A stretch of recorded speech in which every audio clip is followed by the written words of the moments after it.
বিয়ের পর এটা আমার দ্বিতীয় নম্বর শিবরাত্রি।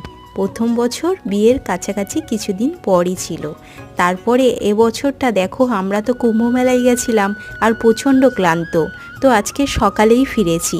তারপরেও উপোস রেখেছি। ঠাকুরের কৃপায় তেমন কিছু সমস্যাই হয়নি। ঠাকুরের আশীর্বাদ সত্যিই সবার উপর আছে।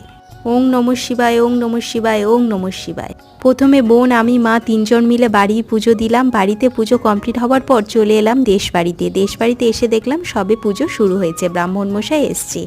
তো প্রথমেই আমি বাবার মাথায় প্রথম পোরে জল ঢেলে নিলাম। আর এদিকে দেখো, পিউ আর মাধু দুজনেই ঠিক করে নিয়েছে ওকে রাগিয়ে ছাড়বে। তারপরে চলে গেলাম আমাদের বাড়ির ঠাকুরথানে, সেখানে গিয়ে বাবার মাথায় জল দিলাম। তারপরে চলে গেলাম দিদার ঘরের ঠাকুর ঘরে, সেখানেও বাবার মাথায় জল দিলাম। সবাই মিলে এইভাবে আনন্দ খুশি করলাম। আমাদের আজকের দিনে সবাইকে খিচুড়ি দেওয়া হয়, খিচুড়ি দেওয়া হচ্ছে, পর্দার সিনেমা হচ্ছে।